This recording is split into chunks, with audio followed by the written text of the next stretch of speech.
So anyway, no, I can. Lucky I got back in time from the toilet. I nearly went time to go live. I nearly went full meme there. I was nearly like, so anyway, I started blasting.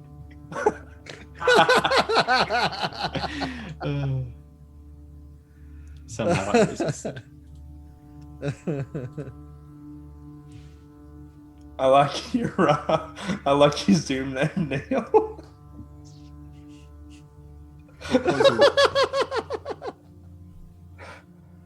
What? Did you change it, nice. Scott? Yes, he did. I was like, what are you Zoom. on about? I was like, what are you on about? Is it like my full name? Because I use Zoom for words. Sometimes it's like my full name, and I'm like, Yeah. Which reminds me, guys, if you're ever on a Zoom call with, by the way, Will, don't have your full name on there because he'll then proceed to stalk you. That's Scott's brother, by the way. Scott's related to him, just to make that really clear. You know, I'm not saying there's a link between the two, but We grew up in different houses, so you know. one I looks claim like nothing. a stalker. One is a stalker. Hey, tell me I need to trim my beard. No. I like the white streak. Oh, that was you have doomed yourself. Good sir. Look.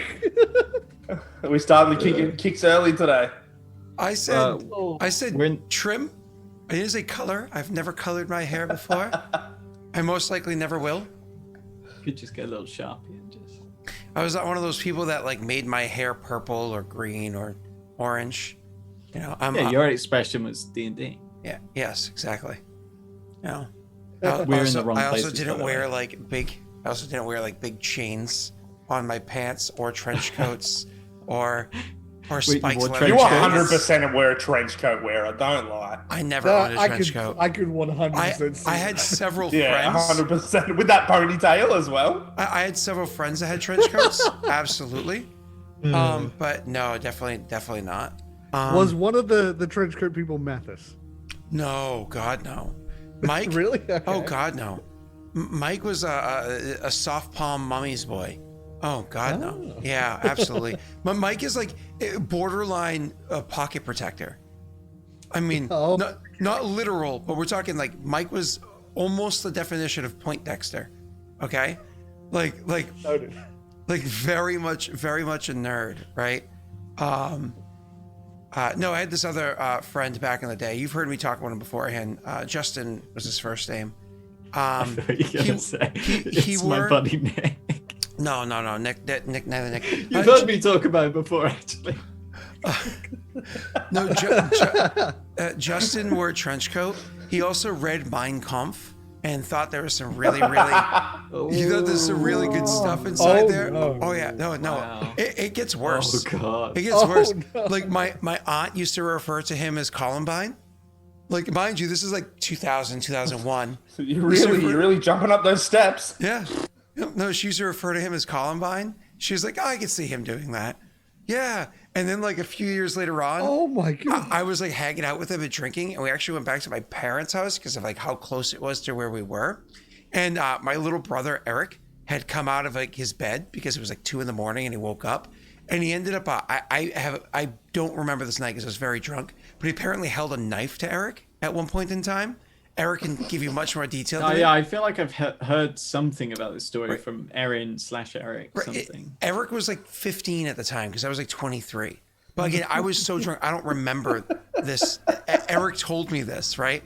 So the trench coat friend that I had, yeah, just saying. I was not. Maybe you should refer to him as like your ex-buddy, Justin. No. Make it clear. But we played a lot of Dungeons and Dragons together. He actually, we played a lot of D&D together back in the day. Yeah, imagine you're like 15, you're like, oh, my brother's so noisy. All right, I'm going to go get a glass of milk. You go downstairs and this dude, who I have a mental image of after everything you told me, It's probably in accurate. a trench coat, holds a knife to you. Yeah, probably accurate. You're like, Oh. God damn. To be fair, though, if you wake up in the middle of the night and what your go-to is a glass of milk, maybe you should have a knife held to you. Just He's saying. 15. Just saying. He's a growing lad. Unlike you, he drank his milk. That's why he's not 5 foot. I'm 5'11", and my family are freak shows. They're just so tall. It's freaky. Oh, dear. Okay. Oh. Anyways, so yeah, that was my trench coat friend. So yeah. Well. So Jake fell from the sky and went boom. He's now lying crippled on the ground, just barely like pushing things off of himself in pain, as the ceiling and ground collapsed around him. Seeing bits of the market that he had seen originally some time ago at the spyglass also collapsed around him. You can imagine he doesn't immediately jump to his feet. He's lying there for several moments, just. Didn't you say hit the floor, smash through the floor into the storehouse filled with vorpal swords? It's actually a storehouse. I'm fairly certain that's what he said. It was a single sword. It was called the Circumciser. Problem is, you rolled a natty 1. Oh no! Am I roboting? My internet's dying. Oh, you missed that top tier joke right there. Oh well, I heard it, but you kind of broke a little bit. You went robotic. Sorry. I did. You did. I did. Wait. Who was it? Who just messed up? What? I don't know. Whose internet just went? Jake and Tesh look like what are they called? You're supposed to be perceptive, Aussies. You live in like the dangerous land. Look, I am reading every detail of my spells right now, so I can make sure I can use them inventively. Also, I watched Pacific Rim: The Black. Is that the sequel? It's animated. That's exactly what the anime one. It's animated. Okay. It's in Australia. How was it? It's about abandoning Australia. You'd like it. I thought it was quite good. It was clearly like a Netflix season 1 where they haven't done too much because they're like, we're gauging the waters before we actually like go into this. Like they're setting gauging the waters of Pacific Rim. I really do want them to like succeed with that sort of stuff because I know that the original idea was to have it be multiple movies and a TV show, but then Pacific Rim 2 happened. Honestly, Pacific Rim 1 happened. No, Pacific Rim 1 was you kidding fantastic. me? It's awesome. They have a rocket punch in there. That's it. Pacific Rim 1 knows what it is and goes for it. It doesn't try to be anything else. I mean, again, very wrong. I watched it. It was enjoyable enough. It was not a good movie. It was everything I wanted from it. Is what it was. I watched The Meg the other day, which might be why I'm feeling mentally bad. Is that the one where they had a sub go beneath the surface through the thermocline? Yeah. Oh my god, so stupid.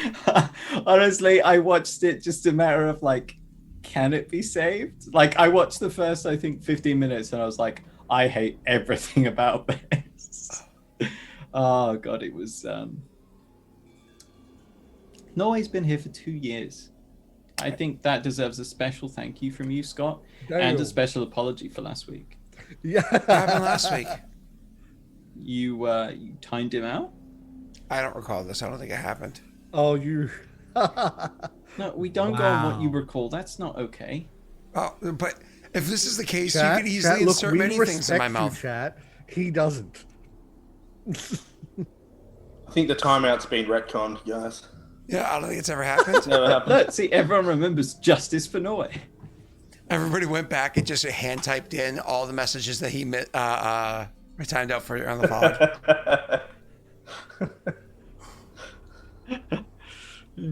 All right. Right, I'm sorry. I've distracted you. We're getting away from the topic. And you know what? The best thanks we can give for Norway is to shut up and not talk about anything other than D&D. That's what Norway wants. He really wants that. That is what he wants. Yeah. All right. Imagine if he was in control of our mute buttons. Damn. That'd be a different show, wouldn't it? No, that It's could just be worse. Jake goes, what about those boons from the... That's it. He's just muted. Kicked from I the would call, like more to like use it. a boot. Go on. There's an interruption in service around Sydney. No, there's what was I saying? You gotta give it to Viking. You gotta give Viking it because then it would just be me and Neil muted the entire session. As Viking sitting there like, give me that sweet Aussie voice. I'm not sure. I'm not sure buttons really work very well. Like upside down is the thing. So You just go like this. You just press the button like.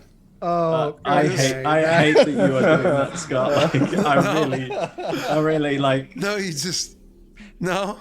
That's no. Bad Clipped stuff. or That was Or screenshot. heavy-handed, bad, not funny, and Britt will be hearing of this. Oh God! Oh, I really gotta fix the emote situation. I keep forgetting. It's been a while. I just always running around. All right. We should actually get into the session and play. I'm ready. I'm prepared. Jake, you You're are ready after that.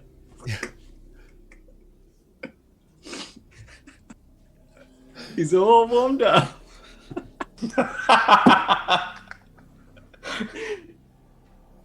I'm sorry. We're doomed, chat.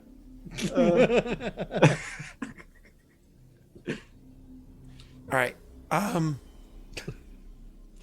Jake, you're lying in a mess on the ground, just going like, Jeez. Yep.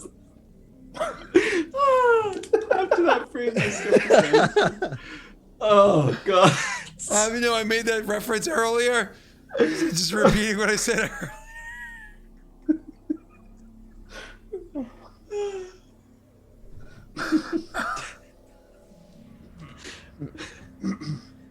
The more time we waste, the closer that wall of Oh teeth God. becomes.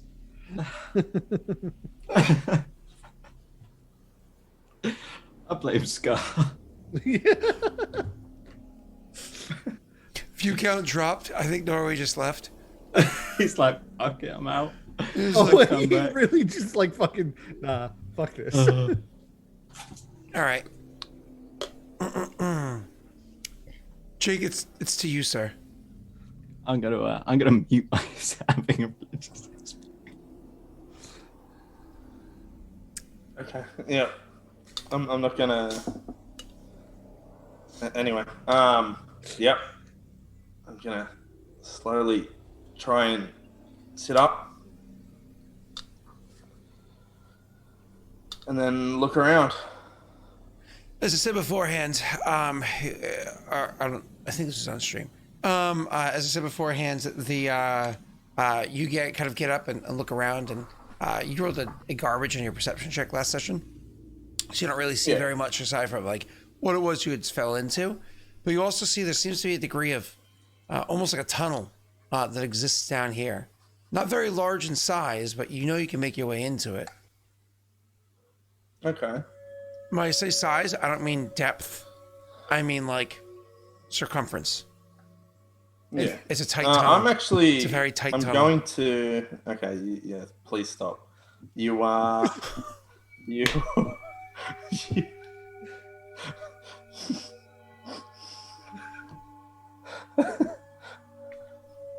We're gonna wait. fucked. I'm gonna see if Ilen or Aurorum Yeah, can I start making my way come over to boom? the hole in the ground.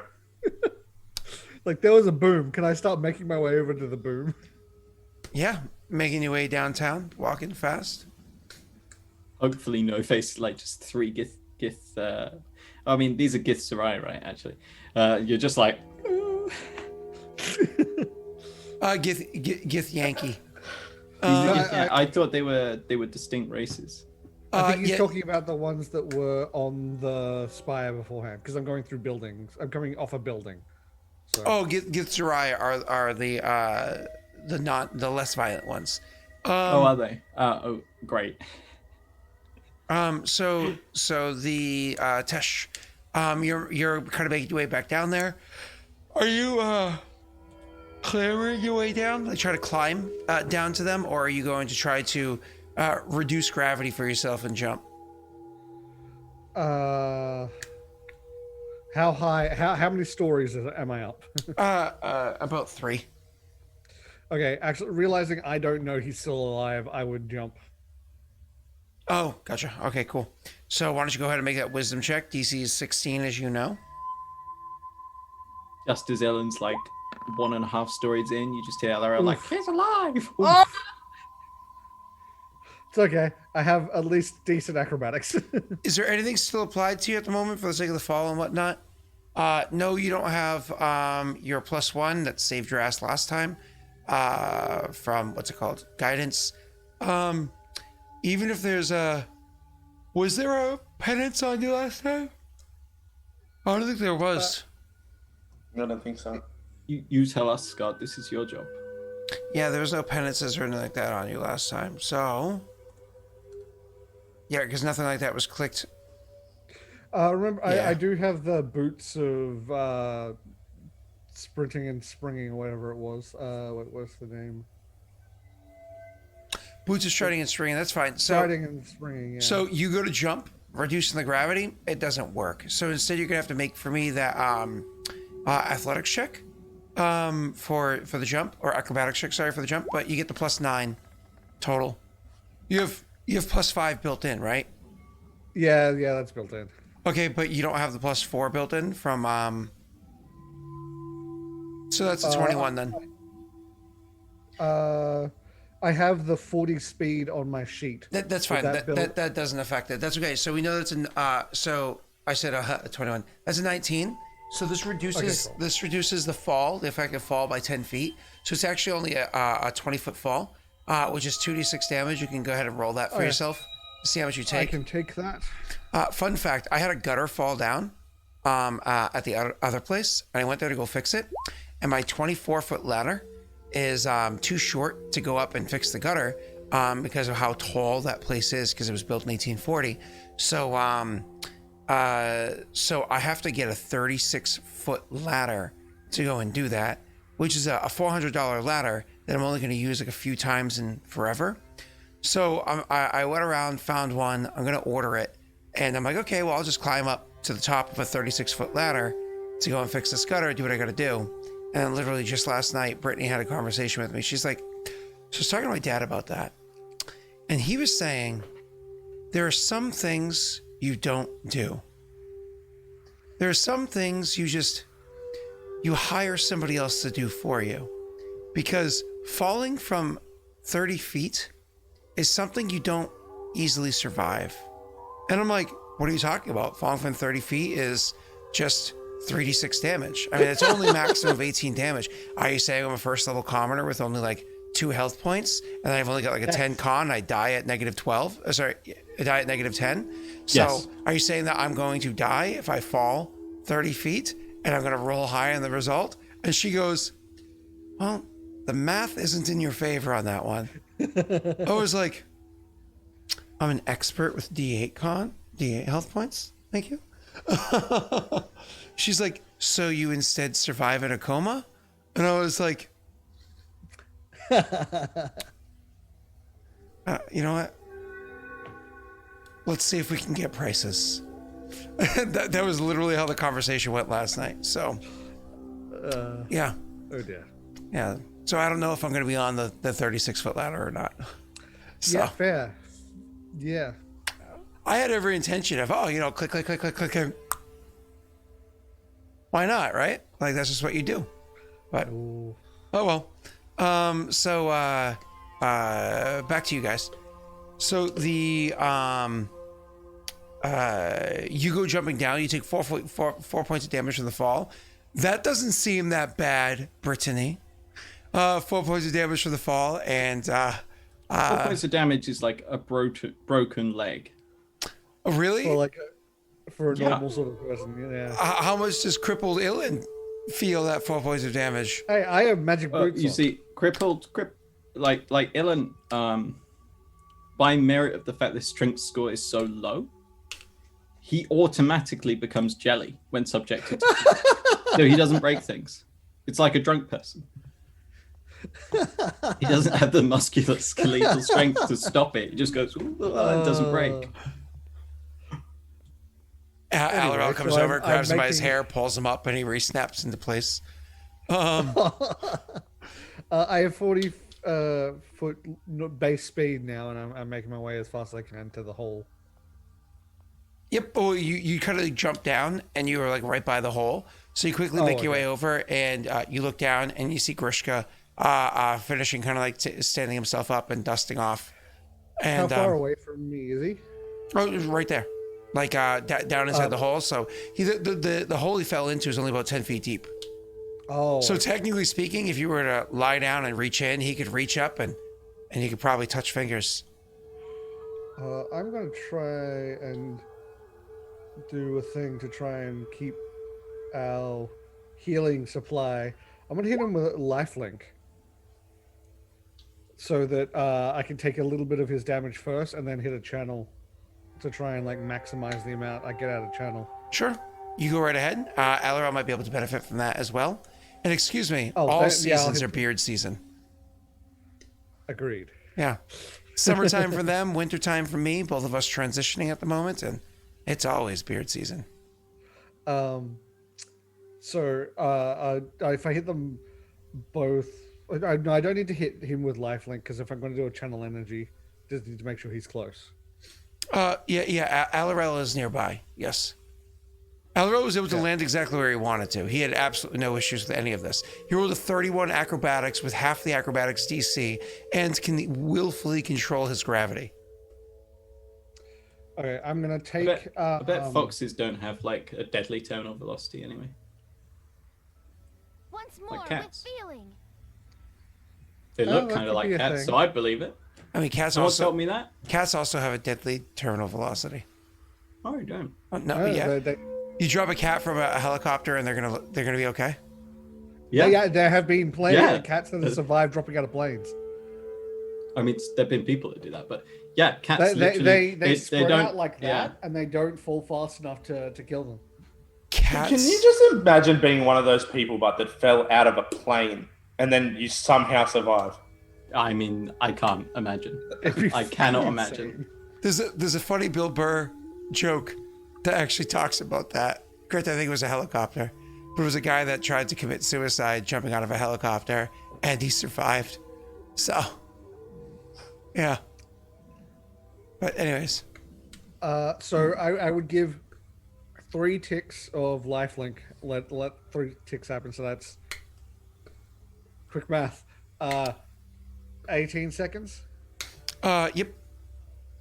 How many do you take during that time? He takes 15. That's 15. He takes 15. You And I heal. get 15. Yep. Okay, sweet. Yeah. I'm gonna do all this math on the side so I can just figure out.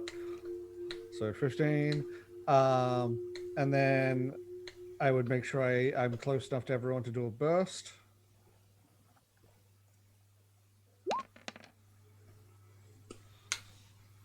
Okay, I'm back to full health. Alorel, how is Alorel looking now? Oh, you can stay because I'm probably going to do another burst. So this time I would let. Alorel's fine. 42 now. Yeah, I would let. In that case, what I would do is I'd let 4 ticks go past this time, and then do another burst. I would stop you. I'll put my hand up and say, I'm good. I'm good. Jake, I want you to Are you do a sure? favor and roll a perception check. Where you are. Yeah.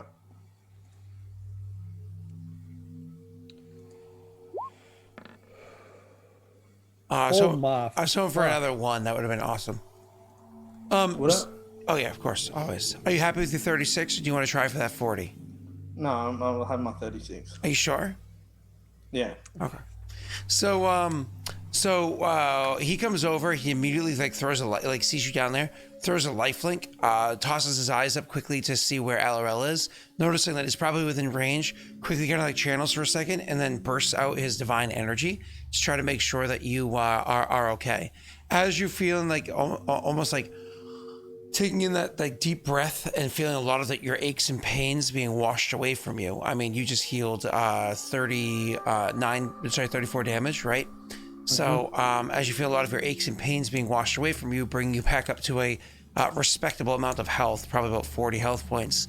But one of the things that your eyes notice is right as that burst finishes washing over you, it looks as though the area that you're standing in for just a moment had a little bit of a glow to it before it dampens again. All right. As he turns it up, he'll say, "The hand's reacting to your magic, Ilen.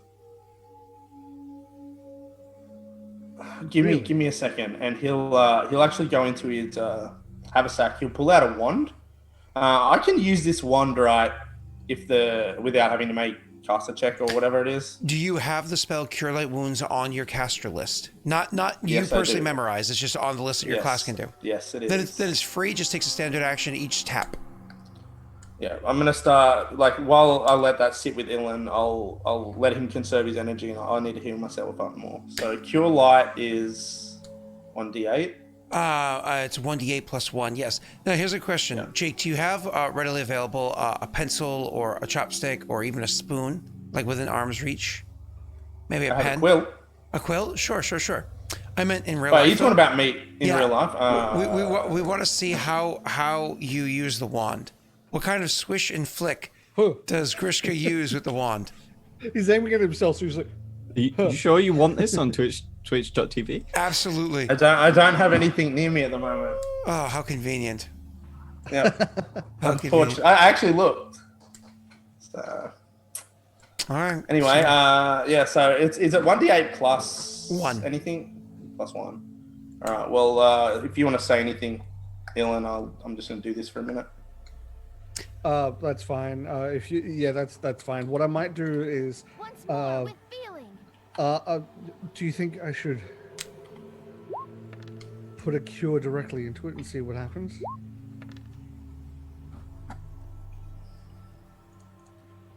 Alorel. Wait, hang on. Seems kind of stupid to heal a hand. No, could you see if there's any reaction on the outside? Or I don't want him to be doing this while if there is any reaction on the surface, if the Gith can see anything. Look, I get that this is interesting, right? But it's not exactly why we're here, is it? I mean, it kind of partly is why we're here. We have a plan. You sure you want to risk dying before we get there? I'll do this if you ask. Fair but point. This Death Watch thing. I guess I thought I can't. Oh yeah, I can. If it's alive or dead, right? I can figure out. Scott. So yes, but that's not going to work on something like this. Okay, worth a shot. That's for a simple mortal coil, not Death Watch. That's not a divine creature. Jake is just gonna spam himself for a second. I imagine. Do you come out of the hole? Do the two of you go in? Do the two of you stand outside of it while he's stays in there? If he's healing, I would. If while he's doing his healing, I would be looking around the hole and like seeing if it reacts to him healing himself there. So you're working your way around the rim of the hole, okay? While Jake, of course, finds himself. Laurel isn't very good at it, but I guess he'd effectively be on watch. Okay. Because he literally doesn't care about whether or not this thing glows. Would glows when you set it on fire. Well, that's fair. I'm definitely not the one to have on watch, so that's probably a good idea. So why don't you go ahead and roll a perception check, Neil, and Tesh, you're just trying to see if there's anything else happening there, but you're not really utilizing any magic, so you don't see anything happening yourself. Jake obviously spams himself. You can put a detect magic on. That's fine. So you actually cast Detect Magic and... One moment. Oh yeah, I forgot this place is blinding. Well, the astral plane takes a bit of getting used to because it is a magically prolific place. So it just takes a bit of getting used to. Actually, I think it requires a will save, doesn't it? Oh joy. Will save. Mm-hmm. Oop. Ooh. Yep, easily survive it. So one of the things that you notice... One of the things that you notice is as you cast Detect Magic, obviously the ambience of magical energy in the the background of the astral plane is very bright. But kind of like looking down away from that and into the actual area we happen to be standing, you notice that there's actual magical energy coming from the rubble that Grishka had kind of collapsed into, even if you can't see immediately what it is. Why don't you go ahead and roll me a Knowledge Arcana check? That I can do. No, Knowledge Arcana is not one of my best ones. Oh, okay. Okay. You're able to see that there's a divination magic. It seems to be what's inside there. Oh. I would basically be sort of like saying this to Grishka while he's healing, just on autopilot, just describing what I'm seeing. Divination magic. Yes, from the rubble. I guess. Surface. This is still very strange. Divination magic. That's used for scrying. Also, more. He'll look more to you because you know. Yeah, it's prediction, scrying, knowledge stuff, I believe, Scott, that's right. Do you feel it anywhere else? I would have a look around outside of the hole. Just the bright ambient magical energy of the astral plane itself. Yeah. Alaro, you to notice tell, that but you not notice really. that a group of I should say 3 of the Gith. You just kind of like looking outwards. You see 3 Gith. You didn't see them actually launch themselves, but you see them kind of like flying through the air over in this direction. You don't think they're heading directly to where you guys are. It looks more like from the giant ship that latched itself to this chunk of land that it's dragging along. They probably jumped off of that and they just picked somewhere in the hand to land onto. But they're definitely starting to do like a new scouting, right? So you definitely see 3 of them kind of like small, but up there flying through the air over in this direction. You're muted. I think that noise might have been heard. There's 3 more of them just come from the ship.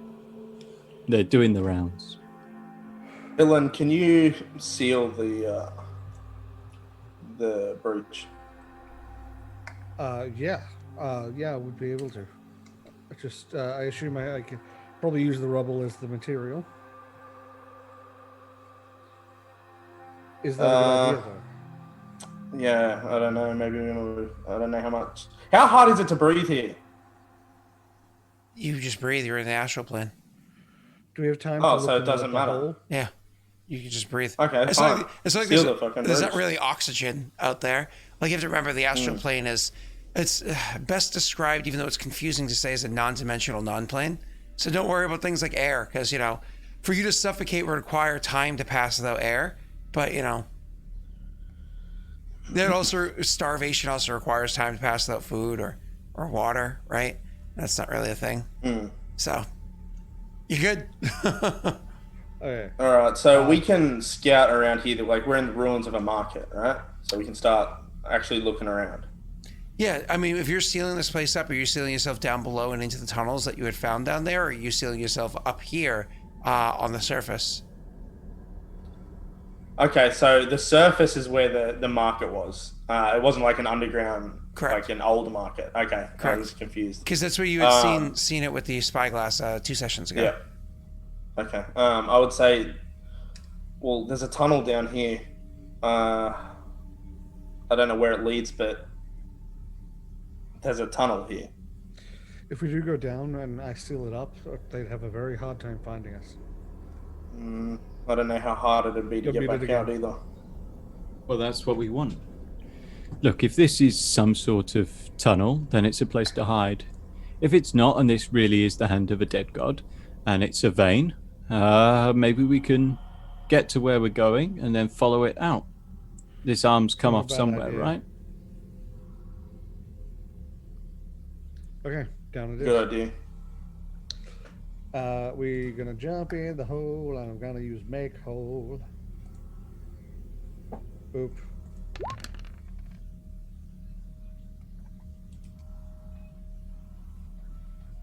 Okay, so you guys all jump in there. Because it's a 10-foot drop, Alarel, you don't have to roll at all. Tesh, I just need you to roll me a acrobatics check real quick. Typical DC is 15, but because the rim of the drop down is a little crumbly, it's just going to be a 18 DC. Don't forget you get a +4 for okay, you crush it. So you easily just kind of like jump in and it's kind of absorb the impact with the striding and swinging boots that you have. That +4, is that just jumping? I get a +4. Yeah. It's because your speed is greater than 30 feet. Because you have a 40-foot speed, you get an automatic +4 when it comes to jump checks. But not the rest of acrobatics, which is what your boots give you +5 to all acrabatics. Yeah. Increase your speed and +4 for jumping because of the heightened. Because more or less is triggering a secondary rule. So you are easily jump in the hole, as does Alarel, who can effortlessly kind of like float into the hole. And you cast Make Hole. So you tried to do for like 3 sessions in a row. And luckily you didn't. So now you can just cast it and you repair everything around you. Quick question. Right before you do that, do you try to find where that divination magic was coming from, or? Well, that'd be a good idea. I can see. I've still got this on. So as I start moving the rubble, would I be able to see if there was anything underneath? Yeah. So roll me a perception check, because moving the rubble is not really picking it up piece by piece. It's literally the rubble itself just kind of like flies into place. You know. Oh, that's a good point. Yeah. You almost have to imagine reconstruction being done Fullmetal Alchemist style. You know. That's a good point. Yeah. Well, let's hope I roll. Okay. Let's do that. You know Let's do what? Full Metal Alchemist. Screw Pathfinder. I won't lie. I love the idea. I've done a Full Metal Alchemist campaign before, and it did not work out as well as I wanted to. Oh, that's a shame. Yeah, I honestly think, God, when in doubt, when you're trying to do a different like setting, when in doubt, go GURPS, because GURPS just can do anything. Like, unless there's a better system for it, GURPS is your backup. I tried to do it with Pathfinder before, or maybe it was 3.5, and it just didn't sit well. It wasn't good. It was too clunky. So, but GURPS is a really good example because of like how many different ways you can fail and how much time it takes. So, what? Well, that's a thing. What? I got a 21. So ignore my oh no. Okay. So you got a 21. Oh, don't worry about that. That's all right. So you got a 21, sir, and you're easily able to discover what it is as it's going. It's not one object; it's actually several different objects that are glowing in unison together. Realizing that they're a part of like one, say, magic item. It's actually several different bones. A few, they all have etchings carved into them. Some of them even look like they're almost like cubical, like almost like dice-like format.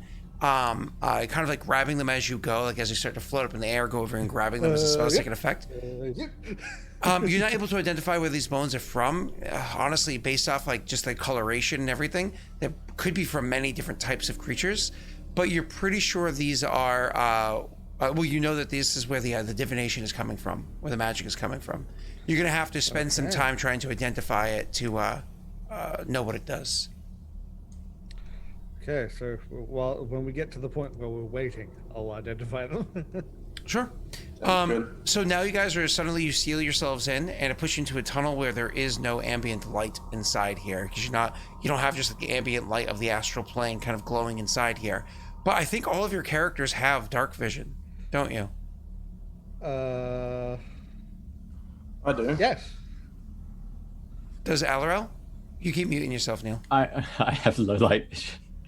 Low I think light? I was unmuted there and I clicked That's the mute. okay. I can just. I have light, sir.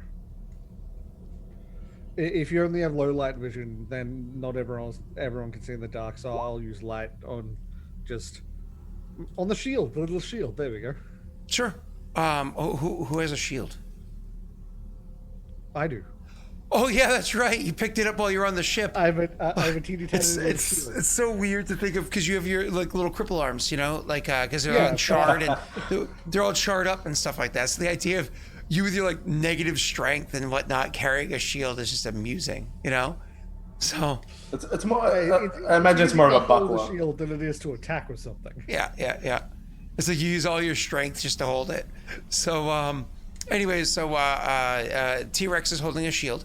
And it protects that one spot very well. So you and you guys are inside the tunnel down below. Now, while you're inside the tunnel and you cast light, one of the things that you notice is that the tunnel itself also seems to have. It's actually you guys have dark vision, so you of course switching immediately over to black and white vision, right? I know yours is a bit of a golden hue to it when you look in that direction there, Tesh. But you guys switch over to your black and white vision. Alderel, but what you notice is not only does he have that light that's coming off of the shield and the dim light that comes off of that, and your eyes, of course, at low light kind of double those distances. But beyond that, you actually notice the tunnel itself almost has small little reddish in color vines coming even beyond that, very dim to the point where they can't see it with dark vision, but you see it in the low light, vines of light kind of stretching beyond it, only to a small degree stretching in and down the tunnel.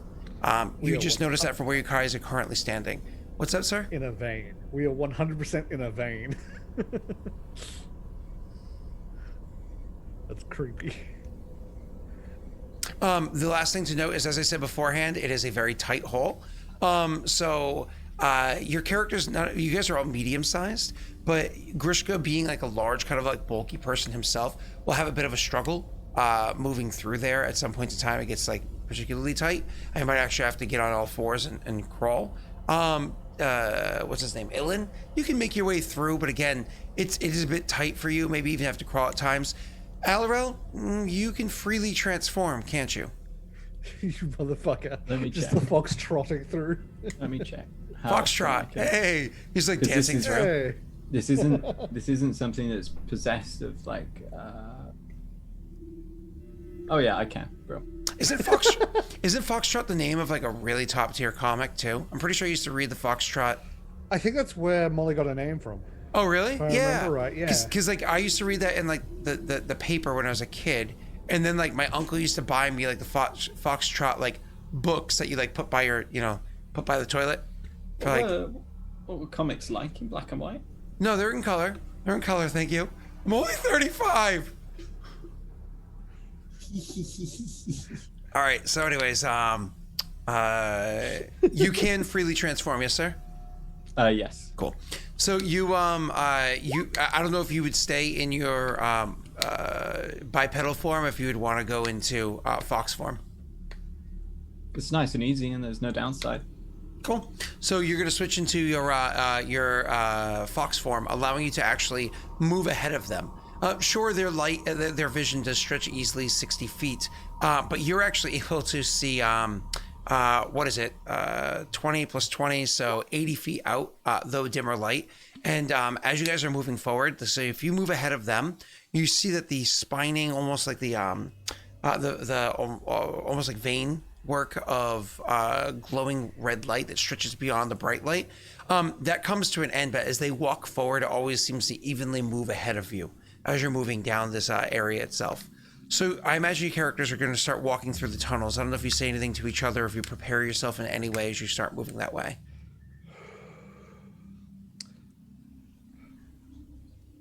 Just fuck it. Okay.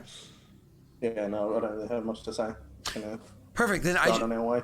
I just need from the two of you, for this first leg of travel, to go ahead and roll me an acrobatics check real quick. You can, if you choose to, you can choose to take a 10 or 20 on this check if you'd like. It just adds a considerable amount of time, depending to your travel. Though I understand time doesn't exist. I'm gonna roll. It does for the sake of other people around you. I have terrible acrobatics, so you know, I don't know if rolling is the best idea. Well, I mean, I guess if you want to do yours with that, then. What's this for? How it gets very narrow at some points in time. I'll describe that in a second. Would this So, be like, something that, how long it takes us to go through this place, essentially? Correct. would this be something that I can take the help action with? Like by tactically biting him in the bum, grabbing onto his ears and pulling? I imagine Grishka wouldn't be very happy with that. That's the point. It wouldn't be good if he enjoyed it because he wouldn't speed up. If you get him Like, flustered, stuck? he might just get stuck. Yeah. Yeah, the Grishka gets like stuck, and I imagine the fox is coming, biting his ear, going, "No!" and starts pulling me by Just the ear just comes off. Oh. I don't know what DCs are like, but I might have to take a 20. I'm just imagining, like, what does the fox say? Move it, fatty. Jesus. Like, I'm sorry, what was that? I think I might have to take a 20. I mean, I could take a 10, but that gets me to a DC of like 11. Okay. So you want to take a 20, which is kind of like taking your time, pacing to make sure you don't get stuck in any of the areas. Cool. So you guys have already discovered, you're inside literally a hand. There's no surprises here. And as Tisha's already said, you believe that this is actually veins. So one of the important things to note is as you're traveling through the veins, it's kind of like points that will allow for kind of like the veins to snap shut and open to allow for stronger blood pressure to kind of flow through. Well, those points are all frozen in space, sometimes a little bit looser, sometimes considerably tighter along the actual trackway. So this is why you have to make the acrobatics check to kind of get yourself through. Some of those choke points get so tight to the point where it's like Grishka literally needs to, take off his pack and slide it through forward where, the kitsune grabs it and pulls it through, slides, what's his name there? Orsk through. The kitsune kind of grabs it and pulls it through, and then kind of like has to commando crawl through there, moving very carefully to be able to make his way through as he's wearing his armor and everything. What's his face there? Ilen doesn't struggle quite as much because Ilen doesn't wear heavy armor. His pack he can also just kind of slide through. It's just a bit easier for him. Eventually, characters are making your way along this area. This tunnel, it's not very loose. It's a very tight tunnel, and the ground, the area around you, it has no forgivenesses. It's almost perfect cylindrical tunnel, aside from getting narrower and wider with only little lumps in it as you're going. Luckily, you don't find any blockage, so that's good. No atherosclerosis. This God led a healthy life. No smoking. So, why don't you guys go ahead and just because of what it is that you're traveling through and how long it takes for you to travel through here, go ahead and roll me will saves real quick.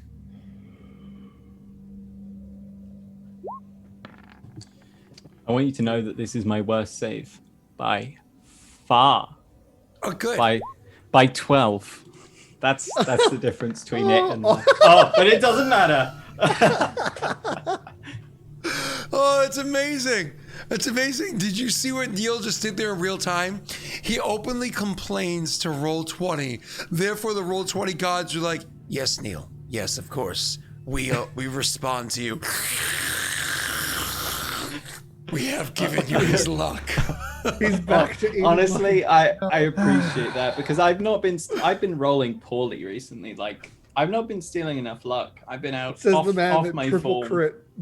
Yeah, exactly. So it would be all right if this was like a skill check, but they're automatic failures on a 1. I'm pretty sure saving throws and stuff.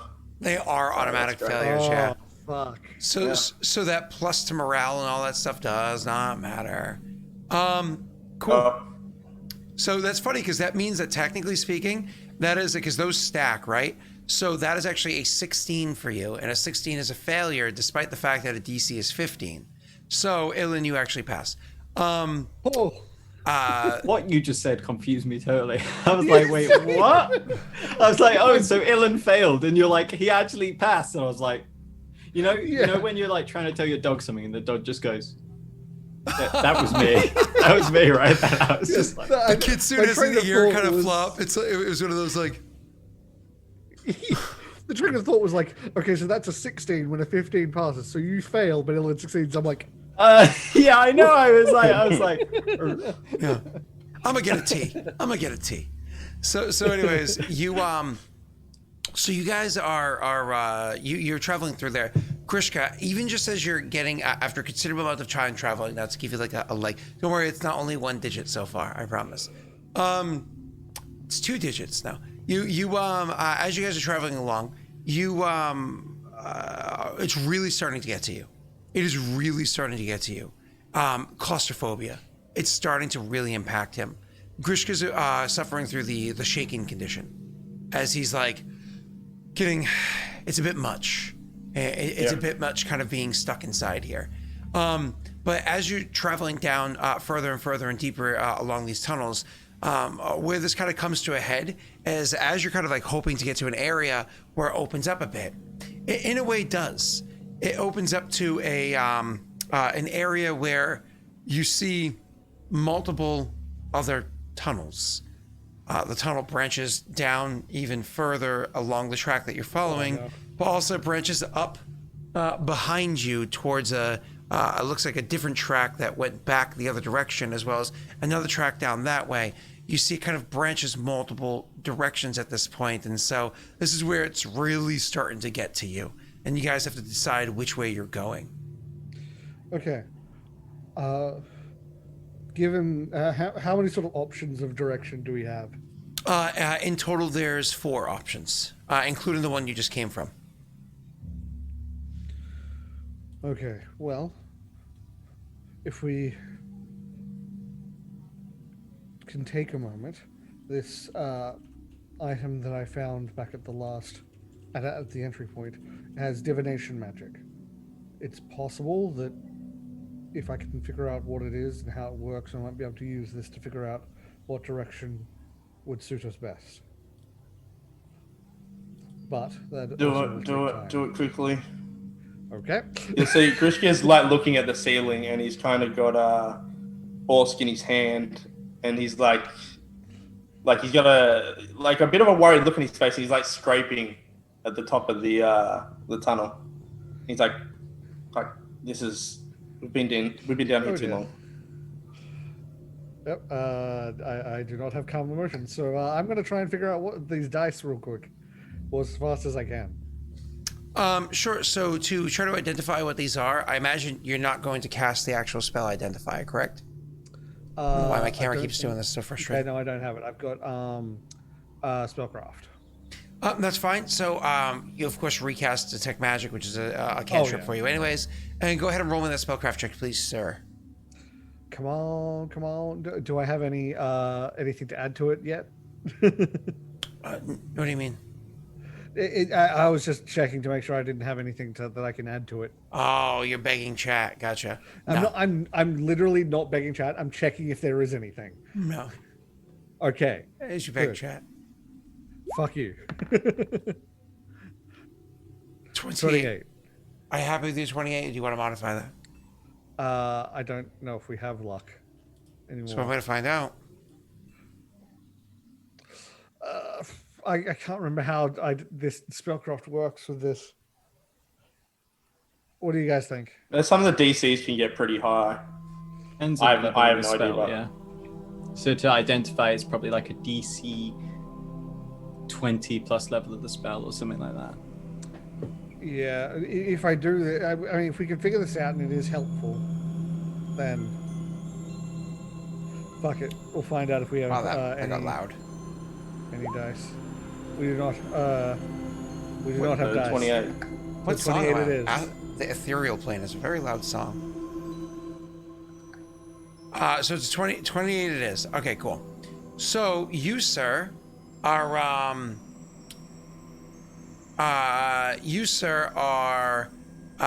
able to identify it anyways. Oh, thank fuck. You took just the right amount of time that I'm like, oh. You, sir, because it was added after he rolled. So you are able to identify what it is. The answer is that the the bones that are with you, you know that you're able to utilize them a few times a day to cast the spell Augury. Now, I understand per day is a weird thing here. You're able to utilize it a few times per day to cast the spell Augury, but it also has the ability to utilize the spell Divination once a day. Okay, I don't know how these work in Pathfinder. Augury is a spell that allows you to ask a question, like, will if I continue down this path, will there be many riches for me? Kind of like a simple yes or no question. It's kind of like things like that, and it answers wheel or woe, or like a mix of the two. Indifferent, yeah. Yep. And then divination is effectively augury, but it's a more powerful version where you can actually get like a single sentence kind of like cryptic response to it. So you can actually feel like a much more directed response. Okay, so in that case, I guess I want to pick a direction and try the augury then, I assume, right? To be clear, we're asking a divine power. But we don't know it's a which really divine good power. question. In theory, yes. Oh, that's bad. Well, because you have to imagine, you could definitely see like a Baelor crafting things where they're the ones that are answering for you. They can't see who's asking the questions. So, well, if it's an item that does that, maybe roll higher on your check next time and you'd be able to identify that. No. I mean, this thing was embedded in the, more or less in the hand, right? No, it was probably at the market that you Okay, smashed into. all right, yeah. It just fell into your hole. The bone was in your hole. The bones. To be clear, it was multiple at the same time. At the same time. Okay, do we have any vote on which direction I try first? How many? Neil, 3 other than the one we took. that's still over your right shoulder. What the? Yeah, point up. It's not mine. It's yours. You put it there. I didn't realize that was still there. I was like, "What's going on?" I had to go to stream. I just honestly, I just ignored it. I'm used to Scott being a professional streamer. Demon Prince says try again later. I have a comment on that at the end of that. Anyway, left, right, middle. Alarel can't say anything because he's in fox form. Oh, What does the fox say? But he adorably rolls onto his back and pats his chest with one of his paws. He wants like scratches. Yeah. No, if you try to scratch him, he'll bite you. He wants belly scratches. He'll maul you. Look, you have to remember, foxes are dogs running on cat software. They will maul you if you try to scratch them. Okay. Yes, that's what he does to communicate. I'm going to pick the leftmost one and cast Augury for going down this path. Sure. So you just gotta kind of systematically do this. Yeah. Okay. I've been one at a time basically until if I happen to get wheel on the first one, score. So the way that it works is that you actually have a 10%. Sorry, it's a 70% plus 1%. It's a 70% plus 1 per cast level chance of it casting meaningfully for you. So it's a clean 80% chance of getting a meaningful reply. So I'm going to allow, let's see, Kovarns, can you roll me a D100, please? Understand if you roll an 80 or less, they get a meaningful reply. So while we're waiting for that, I'll actually talk about it now. So I played some Baldur's Gate 3 recently. I'm waiting to buy it. Very promising. Yeah, I'm waiting for it as well. It looks good though. Exclamation point D100. Yeah, I'm sorry. I'm just sick and tired of AAA companies charging in advance for a game that they can do so without doing that. Yeah. I agree. Whoa. You know what I mean? Oh, that was close. Like close. if you're a Kickstarter, if you're like a small company, like there's actually a follower of Wade's, pretty sure it's a follower of Wade's, that's making their own video game and it looks sexy. And I'm waiting for it to come out in alpha. I will 100% buy that from that person because I they're a small agree developer. that it is. Yeah. It is AAA a. shouldn't do Triple it, A's yeah. can go fuck themselves. It's a bad. Yeah, no. They're like, oh, Tradition look now. at these little guys trying. Fuck them. We're gonna try to take their thing from them. No, I'm sorry. Like, small developers absolutely support them in every way whatsoever. The big companies should utilize their capital that they're using to buy up the market from the little guys while you're paying them in advance to develop these games. It's just BS. So, and then they make a subpar game anyways. Then the game comes out and you still have to buy month later DLC. So, While Scott's been a boomer, I've been quite enjoying it so far. I think it's promising. Good. So it gets a meaningful reply. So it's wheel or woe for how this comes out. So more or less you take the bones and you kind of toss them out there. And one of the things that you notice is if you go down in that direction, it tells you wheel and woe. Which means that wheel is kind of represented as you see some of the bones appear, and they're kind of like clean bones, have a bit of like pocking inside of it that would suggest like almost like an osteoporosis, so on and so forth, right? Whereas you see other bones in there that show like notches inside them that show as though they've probably suffered through like some severe wounds, kind of like more of an untimely death. And so you kind of like see both of them appear before you, which means either A, it didn't work and this is just random chance, or B, it's wheel and woe. You believe the latter. Yeah, so I'll say, well, that way it's wheel and woe, which is good and bad. We'll try another direction, see if we get a better result. So you roll for the one adjacent to it. Go ahead. And why don't we actually have Pink Butterfly, if you're still here, at D100. And while we're waiting for Pink Butterfly, you can imagine obviously going directly back where you are. You're not going to want to do that. And then even the other direction, that's more or less going backwards. You're like, probably going to skip that as well.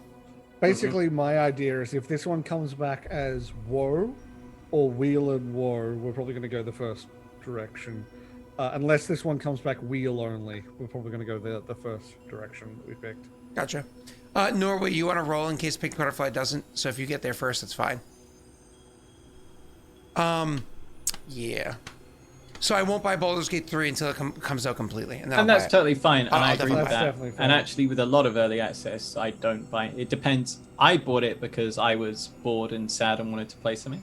Yeah, so I was like, that information so is it really gave me good. something to, And I was like, you know what? It seems like what they're doing here is the right thing with what they should be doing with early access. Yeah. I don't know. I played Baldur's Gates 1 and 2 plus their expansions, as well as Icewind Dale 1 and 2 plus their expansions, as well as Neverwinter Nights and its expansions. So I'm looking forward to it. Neverwinter Nights was subpar compared to the other two, in my opinion, but was updated, and you can make your own quests and whatnot in there, which is cool. Yeah. As well as I actually played Temple of Elemental Evil and Planescape. So, I mean, all those old games, I played all of them. So I'm excited for it. So we'll see how it comes out.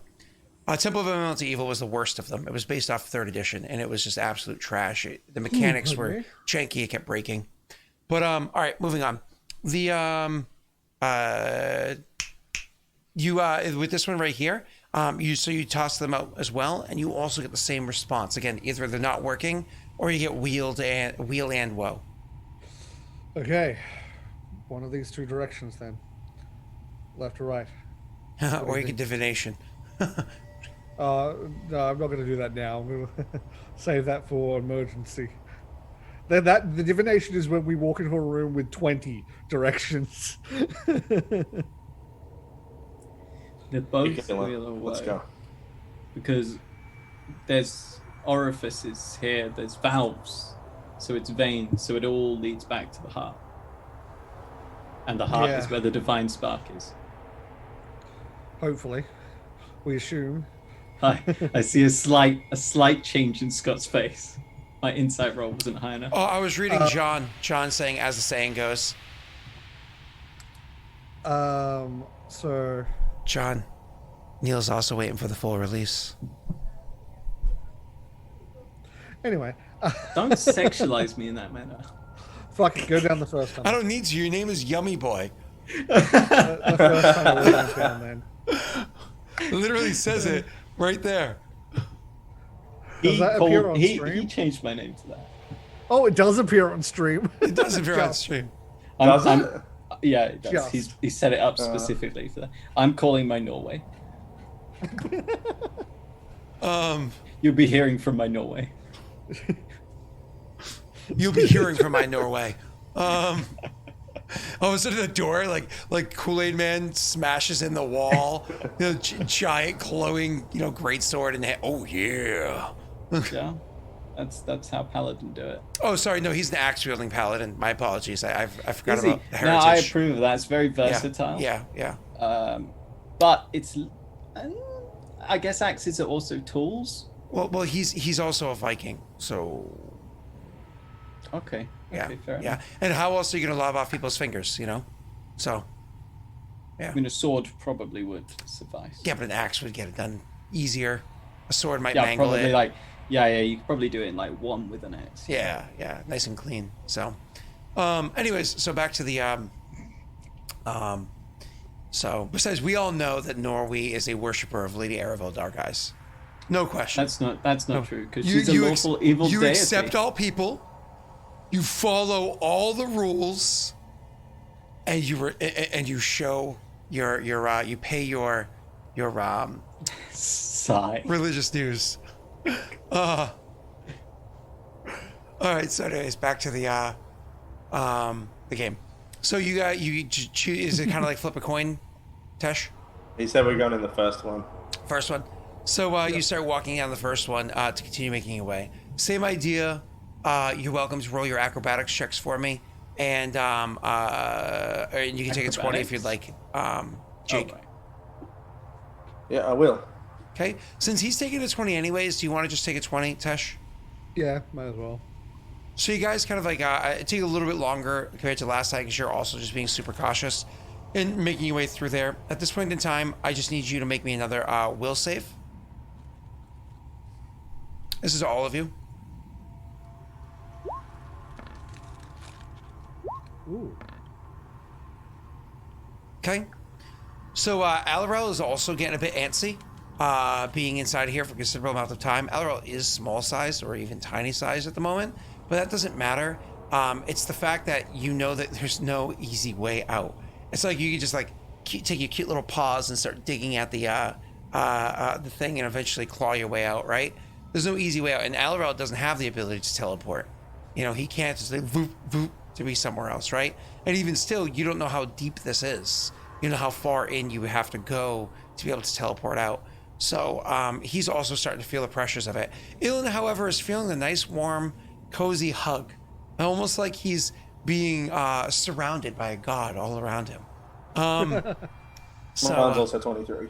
he's looking on the positive side of things. So Somehow. So you guys are making your way further as finally this area seems to open up into, again, another much larger chamber. However, before you just go walking into the chamber, as you're walking forward, Alarel, of course, has been getting antsy and so making himself a little bit further and further and further away from you guys as he's pacing, like trotting ahead to see what's there, trotting back to see what the hell's taking so long, trotting ahead to see what's there.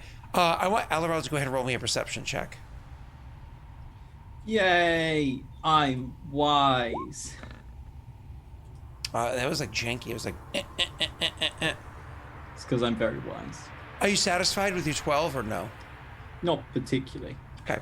So then what I would give you with your result, unless you want to enhance it in any way?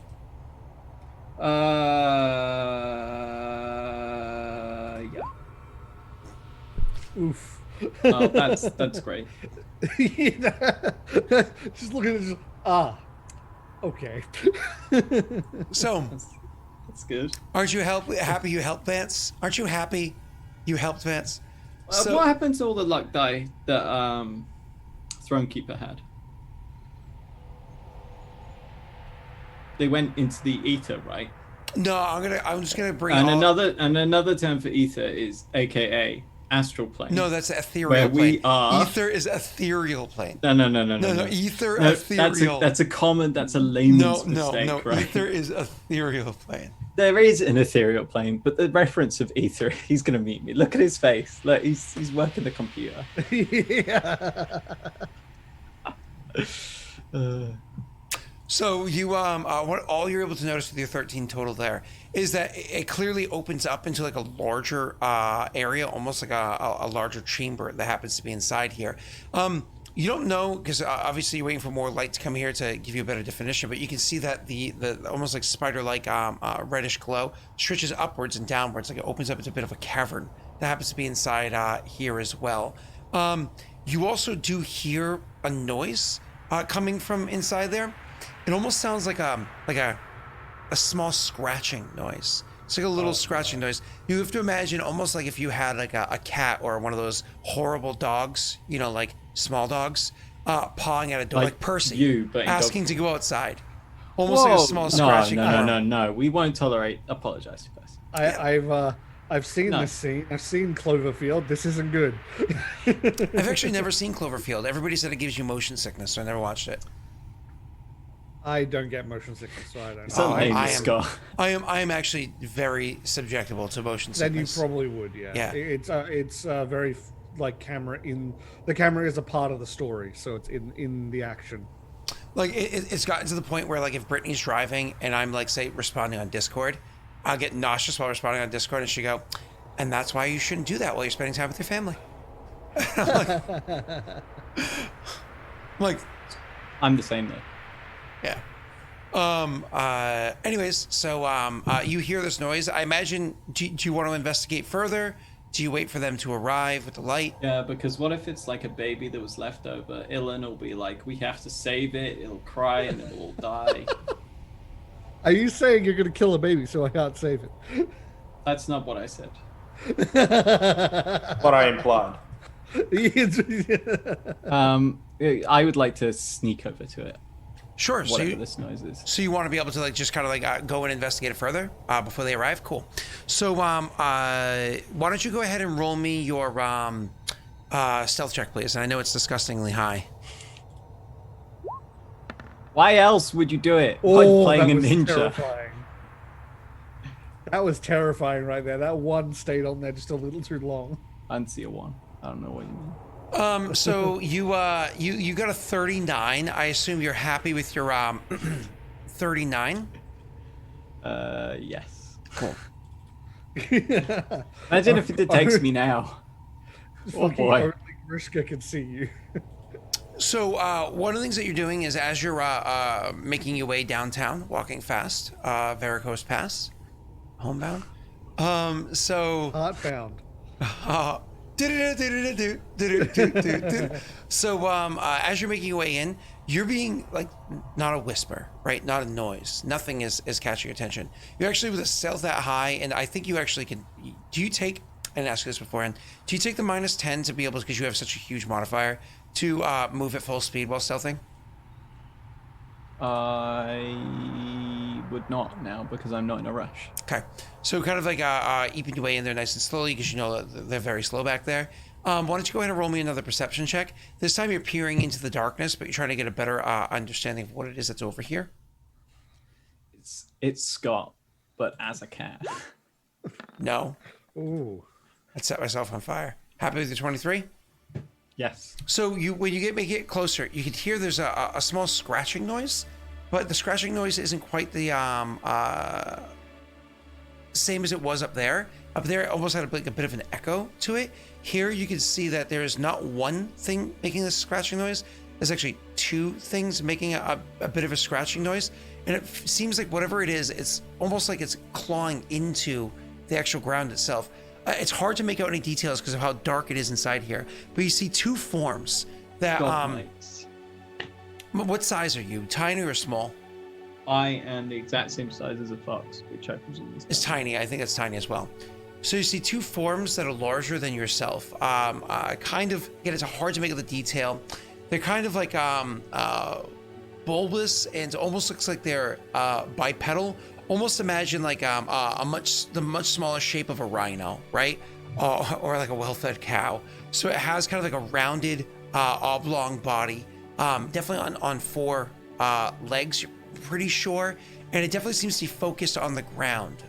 Maybe it's eating something or something has its attention, but you can't really make out any detail as to what it is because it's just so dark inside here and you only have low light vision. Ooh, is this you? Fortunately for you, your allies are coming about to the edge of the tunnel that's up there that drops down into this area that you're in, which, as far as you understand, granted, your character doesn't understand medicine at all, right? Like, you know a little bit about the nervous system from your ability that you have, but beyond that, you have no understanding of the vascular system. So why there would be a big cavity in here, I guess it makes sense. Anyways, as they come closer and closer with the light, one of the things that you notice is that the scratching noise from one of these two forms stops, and you see it kind of like shifts as the oblong shape kind of like turns sideways and almost brings its attention towards where the light is starting to come from the tunnel. You think you see almost like from the front of this form, which again, it's hard to make out the details at this point, but you think you see small little fingers or tentacles coming out the front of the form itself as it's bringing its attention up to bear towards where the light is above. Your allies are a good distance from you. They're probably a good 80 feet from where you are, so you see the light starting to come in here, but you're still not even in the low light yourself yet. If they move up again another 20 feet, they're definitely going to be like standing at the rim up there, opening up and allowing you to see in much, much, much better. I guess I'll wait a little bit longer and see. Sure. I mean, these creatures may, very unlikely, because it's D&D Pathfinder, they might run away from the light. Yeah, Pathfinder. Yeah, no. No, they find the path. So you want to go ahead and roll me a perception check, you two boys? Okay. I can warn you, it ain't good. The problem, if I left now, I'd just leave and be like, there's something over there, and we'd be like, what? And I'd be like, I don't know. Oh, Aurorum, you forgot to put shaken on your character sheet. I'm shaken? Yeah. Remember? I Because you failed your other will save. No, you didn't tell me. I did. I said it started to get to you as well. You're pacing back and forth. Despite your Yeah, small but you didn't size, say you you're can't shaken. teleport or... That's the key bit, the most important bit. My I apologies. was like, that's a lot of flavor. Odd how there's no drawback. I literally thought that. I expect accountability, intelligence, and whatnot from my PCs. So I don't care what happens to him. thank you. Jake, love you. So anyways, Jake, even though it's a much more faint of a noise, as you're approaching towards the rim, you first of all, you come towards the rim, and you don't see the kitsune up there, but you do hear a small scratching noise coming from down there, a very small scratch, faint scratching noise as you're coming over there. It catches your attention. You don't see Aurorum. Ilen.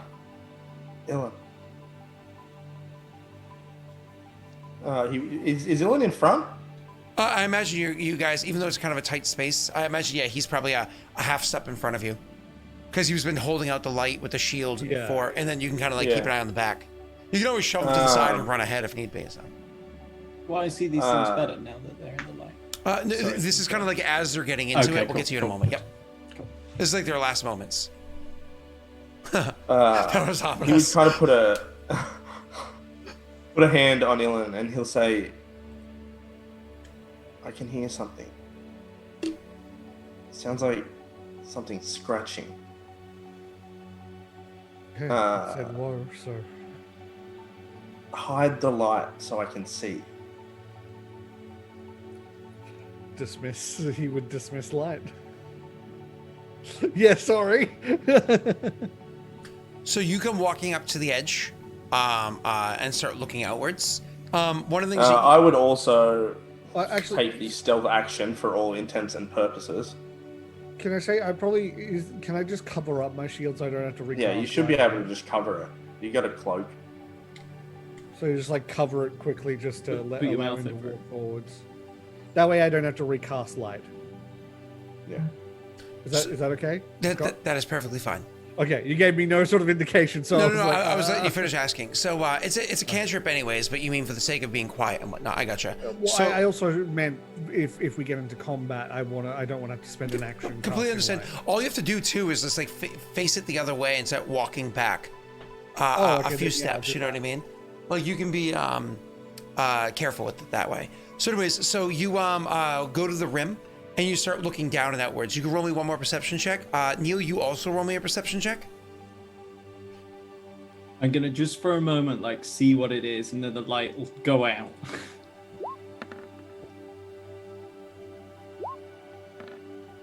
Okay. So, Jake, you still hear that strange scratching noise, but you're going to hear another thing in a moment, okay? So, Elril, what you're able to see is all of a sudden, you're seeing it getting closer and closer, and its attention is definitely looking up towards there. Then all of a sudden it goes completely dark. You can't see anything anymore. Like almost like rolling your eyes annoyed for a second, looking up towards that tunnel area. You do see a small glow still happening up there, because even though he turned around and covered up the light a bit or whatever it is, there's still a small glow. So you do see a silhouette of a man, Scaramouche, where you do the Fandango. You do see a silhouette come up towards the rim, which leads you to believe, you could probably assume what it is that they're doing, because you know what Grishka's like. You do see that, but you also hear something from the creature in front of you that kind of like stopped scratching and brought his attention towards that way. You can hear the very faint pitter-patter of it starting to move its way towards it, almost like it also is able to perceive Grishka one way or the other. Maybe it also has dark vision or some degree of low light vision, who knows. You kept your own distance from it, by the way. You obviously want a wide berth around these things, right? So, Grishka, you are walking up. You're walking up to this. So you hear, same as I said beforehand, almost like a small scratching noise as this creature starts coming up towards you. As you hear, like kind of getting slowly towards you. We're talking these footfalls are so silent that most people would not be able to hear it. I did roll a stealth. I actually got on my stealth check a 21. So again, most people would not be able to hear it, but you hear, it's almost like it feels out of place. You hear something coming towards you. Okay, he just kind of snap very quickly to Ilen and say, something's approaching. This, like you said, this is probably the woe. Okay. It begins. We're gonna have to step out, right? So we've actually got like room. We're not impeded. Out there, correct. Yep. Yep. Well, against my better judgment, hearing it, is it like I can hear it approaching, right? Correct. It's approaching slowly, like it's doing a stealth check, so it's moving slowly. But you can definitely hear it getting closer. Exactly where it is, exactly how close it is, you're not able to identify that by beating it by only a 5. Ilen's basically waiting for like a nod to shine the shield back in that direction, sort of thing. So as soon as you do that, he'll do that. Fuck it. Do it. Shield I'll goes step back out. that way. Okay, Blood so why don't blue? we go ahead and roll, what's it called? For each of you. Initiative, thank you.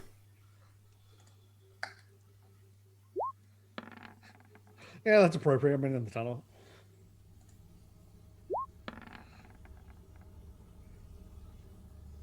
Didn't appear on the tracker. Yeah, Grishka didn't highlight as many. Wayne Valorel as well. Grishka, highlight your mini and then adjust it to the correct one.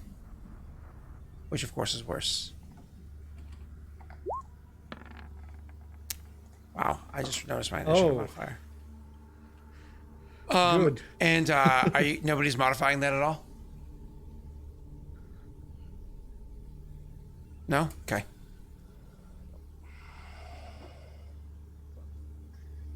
Oh my god! Yeah, it wouldn't have mattered. What the fuck is? What? Nothing. What? Don't worry about it. What? So I'm trying to figure out where you hid this token.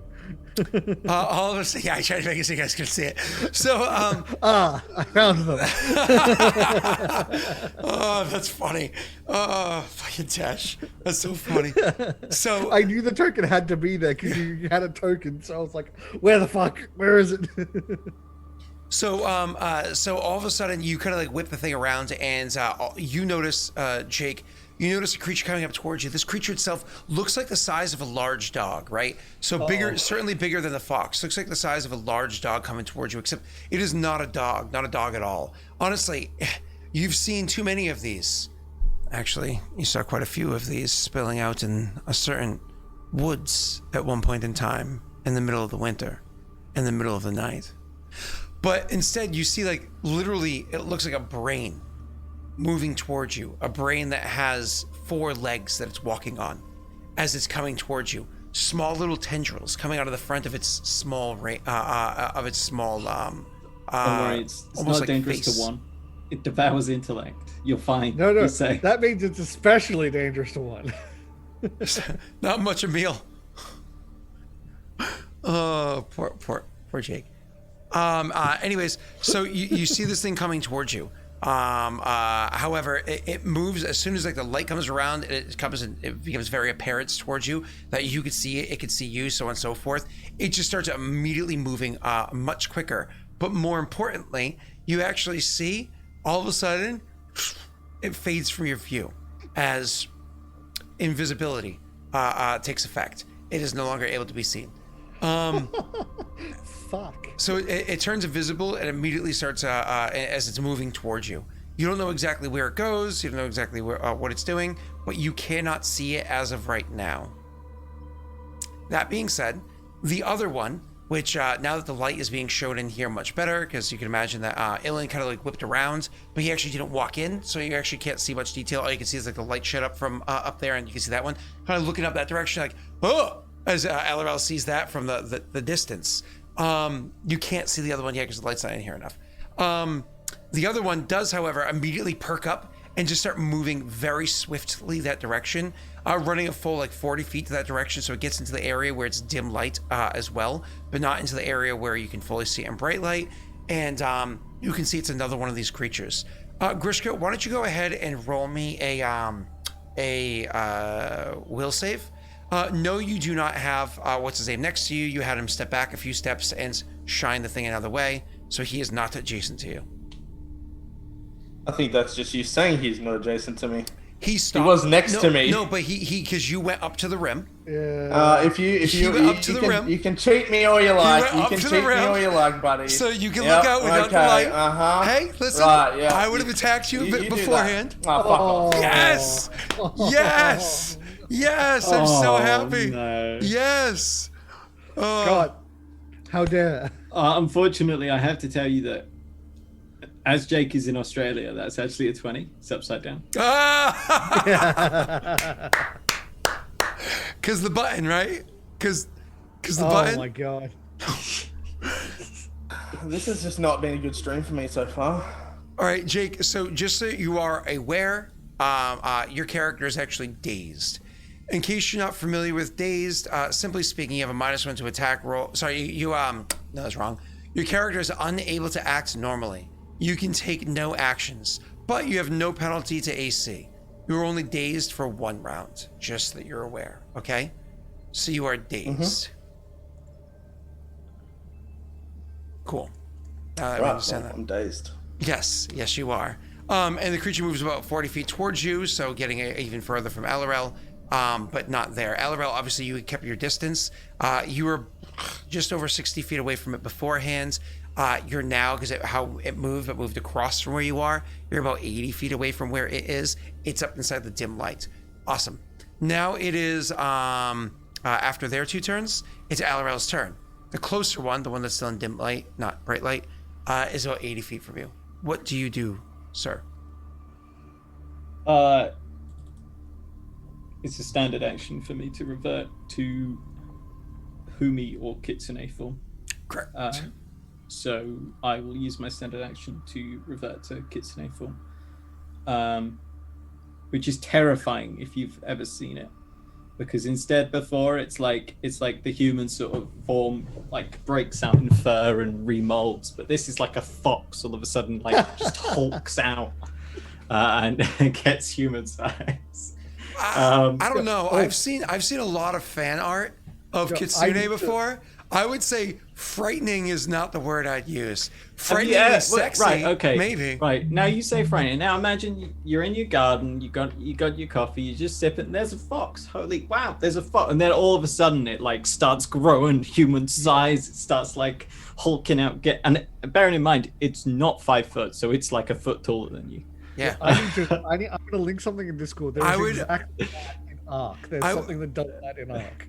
I would tip my mug towards him and say, "G'day, how do you like a good shag?" Listen, I'm waiting for Shinny to draw the art. I'm waiting for Shinny's art. Yeah, I need to actually send it. And when Shinny gets the art, then we'll discuss whether or not you're frightening. Okay? Look, she'll sexualize Aurorum. Listen, I made a request of Ollie about 3 years ago that he declined. I'm expecting Shinny to come through. Okay? Right. So that's his standard action. And then he will move his movement speed, which is an amount of speed, towards the one that he can see. Perfect. I guess it's 30 feet. There's no reason for it to be otherwise. Correct. So you're able to move 30 feet towards it. Roll me a perception check as you finish that, and there's nothing else you're doing with your Swift, right? I don't think so. Nice. Okay, then nothing. Then we're gonna move on to Ilen, unless you think of something quickly with your perception, with your Swift. Ilen, what are you doing for your turn? You don't see it yet because you're not at the lip yet. I could go invisible, but You do just I want to waste? You just like whipped around. Yeah, I do because I don't want to. I'm going invisible.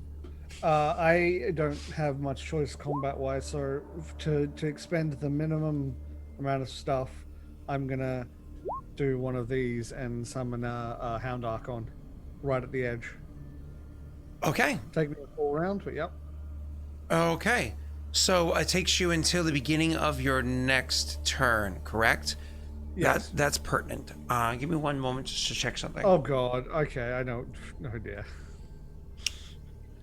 I have a feeling what he's done, and I may be in trouble. Okay. So that is that. So the creature that is invisible. Sorry, Grishka, it's your turn. You can take no actions. So the creature that was I'll run away. Anyway, that's an action. Listen, cowardice is a choice. It is an action. Oh my god! What has actually happened is no one realized that we still haven't gone over what Orsk does. So Orsk actually gives my mind back to me. I come to with my weapon that Scott refuses to give me the actual details of, and I'm back. We'll cover that during the break. Right. I'll do that during the break. That's my full turn. I come to. I'm good. I'm ready to go. Oh no! Oh no! It's Orsk in one's body. Oh man, where's the children? Oh wow! Out of context, that sounds bad. He murdered a child at some point. He didn't. Okay. He did not. That was one of those orcs. Can someone just clip just a bit of just Scott going? No, that's out of context. It sounds way bad. Like, just clip it and send it to Britt. Just glorious right there. All right. So the creature that is now invisible continues to move up towards where you are. And moving up there, I just wanted to see this really quickly. Click you here. Oh yeah, I found what I was attack. looking for. I can only make one of those because it is. Neil, check chat. And that is. All right. So, sir, man, boy, sir. All of a sudden, you feel a creature kind of like down by your feet, and it's like reaching up at you, and you can feel these like almost like a digging, like this strange kind of like a worm itself, literally trying to wiggle itself into your body, trying to claw at you. Every bit that it goes, you know, like a cat's tongue or like some animals' tongues have almost like sandpaper, how sharp it is. Well, you almost imagine like that, except it's literally trying to push itself into you, like into your skin, like cutting its way through your flesh. It is not giving ground to pull away, almost like a million little spikes inside of it trying to not get pulled out. I have to make an attack roll against you. It is invisible, so it gets a +2, and you're flat-footed. I'm not sure what your flat-footed AC is, but I'll get to that in a moment. So I'm rolling with a plus. This is disgusting. I'm rolling with a +15 instead of 13 because You're good. cool. So /R 1d20 plus 15. Look, we can hope for a 1.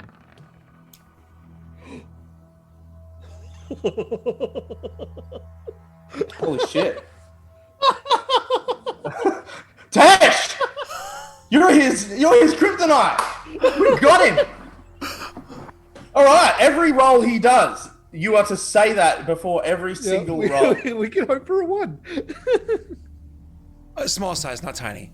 God damn it.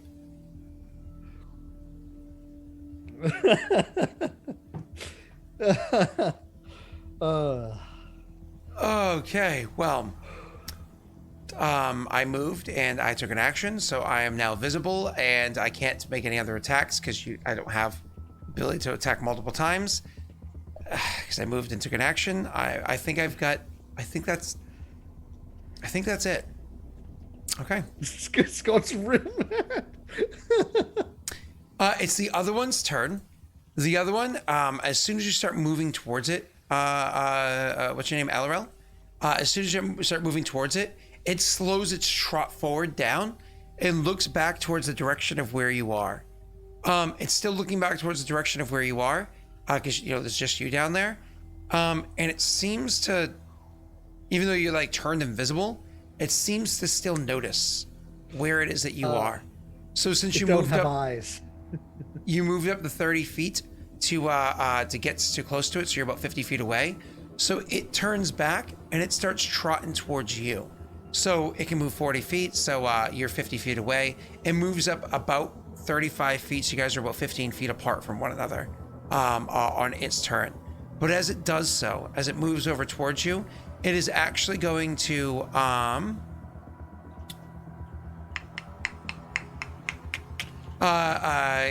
cast a spell over in your direction as well. Could you go ahead and make me a will save? No. I'll make I'll your roll it for reflex. I'll make your reflex. I'll roll it for you. That's the deal. I'll roll it for you. Make a will save. Nice. Oh, fuck. Alarel, you are dazed. You have no turn this turn. It's 15 feet from you. Alarel, it's your not turn. Ilen, it is your turn. All of a sudden, where does your little knight in shining fur appear for you? I was. Where does so Alarel's future lover appear? He jumped into the room, right? The room. Correct. Then it's right on the edge of the tunnel, like where he was, as far forward. Oh, so he was at the edge of the tunnel and he was looking outwards. So it is just come into the tunnel. So they're Right both behind like him, right in that, because it's small sized, so it's kind of like right there with him. Mm-hmm. Right behind him. So right behind him, so he can help with that. so between Grishka, sorry, the creatures between so more or less Grishka and the Hound Archon are flanking this creature. Understand? Yes, exactly. Gotcha. Cool.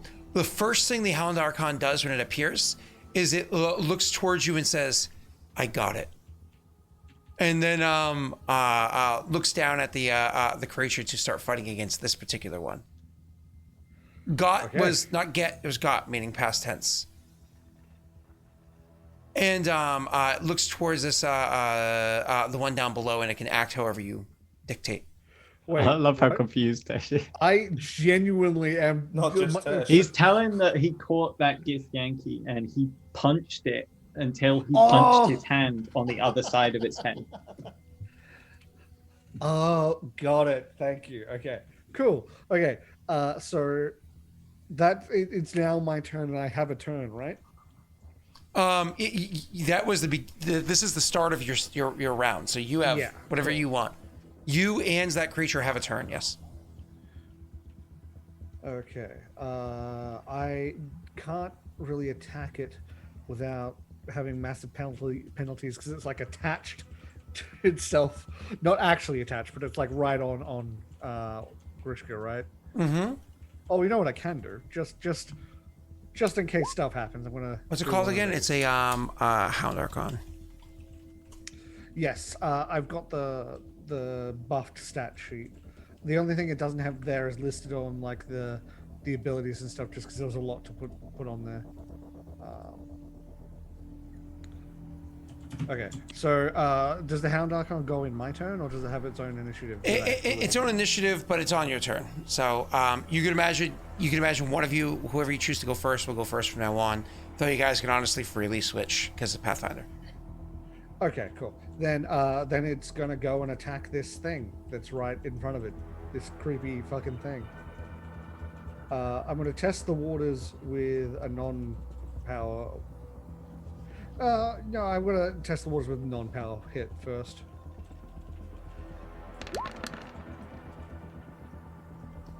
Wow. I can't hit shit.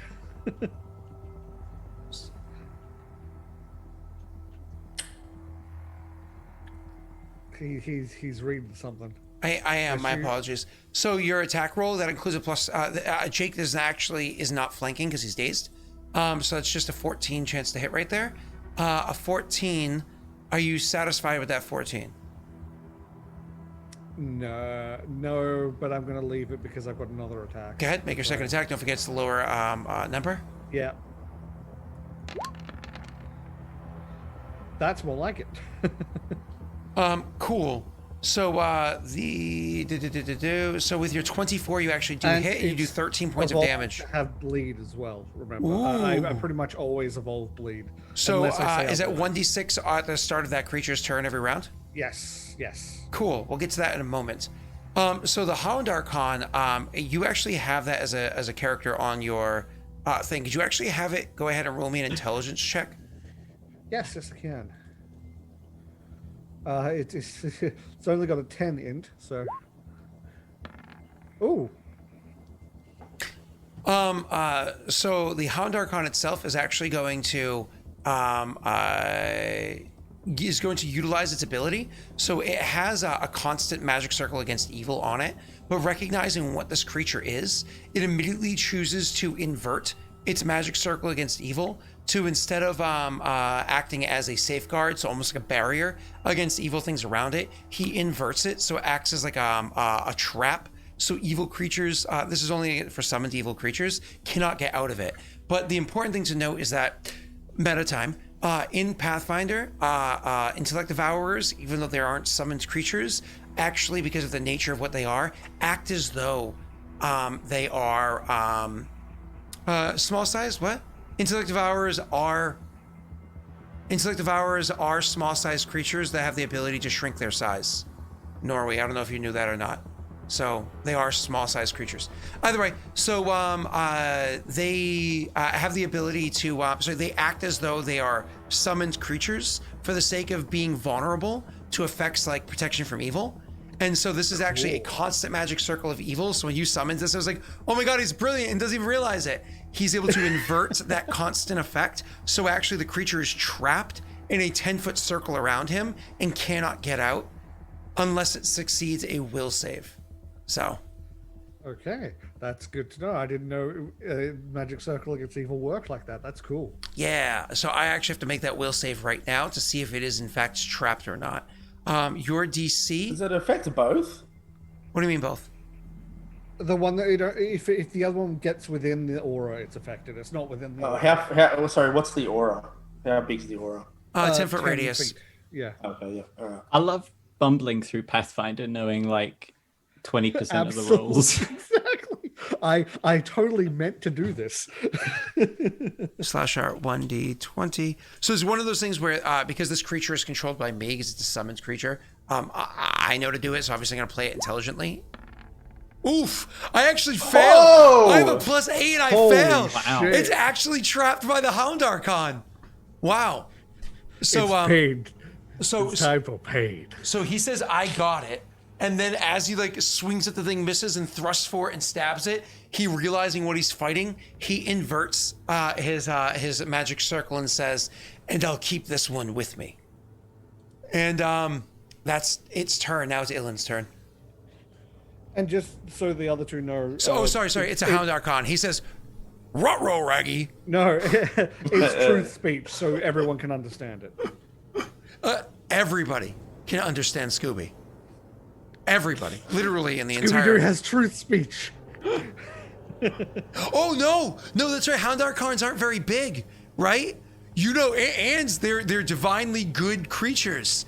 This isn't Shaggy. This is Scrappy Doo.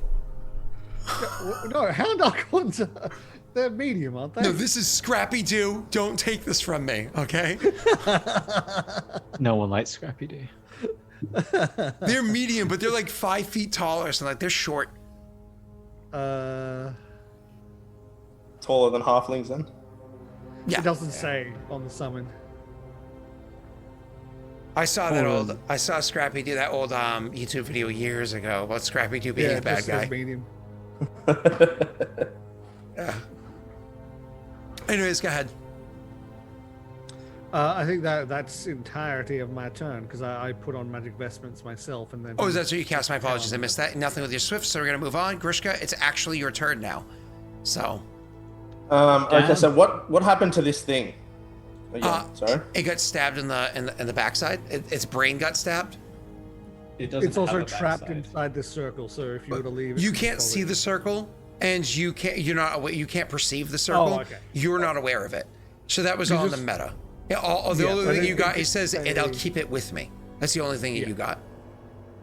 However, your character is an Inquisitor. Don't you actually have like a huge boon? Like if you roll knowledge, religion. Yep. Roll knowledge, religion first. Thank you. Because yeah, that way you could probably just jump out and this one can't follow you if you know about it. Holy Wow. fuck! So plus Just wisdom give me a mod. second. Hang on. Yeah, plus wisdom mod. So it's the difference between wisdom and intelligence. I think it's a difference of 2. yeah. Why do you have a -2 on there? Shaken, maybe. What do you mean? I Oh, have because it's a shaken. -2. Yeah, that makes sense. Yeah. Oh. Yeah, that makes sense. So by the way, so it's 39. So you are fully aware of all the abilities of a Hound Archon. So when he says, "And I've got him with me," and so I'll keep him with me, you know that a Hound Archon can do the trapping effect of his magic circle against evil, and you don't feel the like protective effects of the magic circle against evil. So maybe that's what he's referring to. You don't know what this creature here is that you're fighting. Your character has no baseline understanding, so you can't roll for that, right? Yeah. But you understand what the magic circle can do. So that line and your base knowledge of the magic, you could assume that this creature might be trapped here. Okay, so I could move without it attacking me then. Technically, it would get an attack of opportunity as you were initially moved away, but you could join LRL down below and it would not be able to follow you. Okay, could I 5-foot step? You can always 5-foot step, but then that's your only move for the round. Yeah, that's fine, because I'm going to 5-foot step, cast a spell, and activate some judgments. Sure. So you 5-foot step outside of the circle and away from this creature. Yeah. And then what's your spell? Bam, Shield of Faith. Since he's not giving you protection, I guess Shield of Faith is a good thing. Yep, and also I will impact my protection judgment and probably the justice one. So they're just buffs that I put on. I don't bloop them. Oh, So I'm done. did you do the Aura of Menace for it? I never realized this was a thing until I read the sheet better. Hound Archon has an Aura of Menace. Mm-hmm. It's also a constant effect of theirs, right? Yes. Because all Archons have that, I believe. Yeah, it's will save. DC varies on type of Archon. It is a DC 16.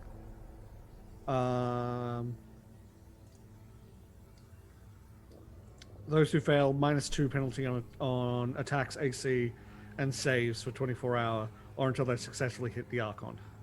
Mm-hmm. All good. It hasn't applied yet because it hasn't. The Archon just appeared and it's not the creature's turn yet. Yeah, I was just making sure. Grishka, I forgot to do that last time I summoned the Archon. Are you all set? I've done my turn. Okay, cool. Yeah, So that's going to be that first creature's turn. So realizing it can't So it will actually literally, because this thing's, well, what's its intelligence? I think it's pretty high. Yeah, so unfortunately, realizing that it cannot get outside of the circle, like realizing what's going on, it's not very happy. So it's literally trapped here with something that it doesn't want to face because there's no benefit for it facing it. But it can't do anything else, so it will turn towards the Archon, and it's going to attack him. It just gets its flat roll, but it gets to attack 4 times. So I'm going to /R 1d20 plus 13. Plus 2. This thing's evil, right? Oh, and actually I have to make its saving throw, like you just said. I think it's a will save. Yes, it is a will save. Crushes it. Yeah. So it's got plus 2 deflection versus evil, so that's just extra AC, right? Yeah, plus 2 deflection versus evil isn't from the Aura of Menace, is it? No, that's just it's AC in general. So I'm not sure. Plus 2 resistance to evil, plus 2 deflection from evil comes from the magic circle, which is not using the magic circle that way. It's using the inverted version of that. Oh, does it? Okay, yeah, that's fine. So I'm making my my attack roll. So that's and 1, 2. Is the DR 10 evil from that as well, or is that a base thing? That's a base thing. Okay. So 1 attack doesn't hit, but the other 3 do hit. And so the Intellect Devourer is going to do its damage. Unfortunately, it doesn't get to utilize its sneak attack, so it's only doing its regular damage, which I think is, yep, it's just that. It's not that much. Ooh, 2 more than this. Sorry, I pressed plus 2, 1 instead of plus 3. So it's an 11 points of damage. 10. It's 11 points of damage. Now here's the fun thing. DR10 means each individual attack suffers against the DR10 except for evil. This creature is an aberration, not an evil outsider. Therefore, takes 0 damage. Yep. So that is this turn, and it will do something else next turn, because that's all it can do. The other creature to Allarel. It got angry and wailed on it to get its anger out. Correct. The other creature to Allarel is going to move forward to get closer to Allarel. And since Allarel cannot act or anything because he's still stunned, it is going to make an attack against you. You are my sunshine, my only sunshine. 20 plus. You have full defense, so you have your full AC against this attack. You just dazed.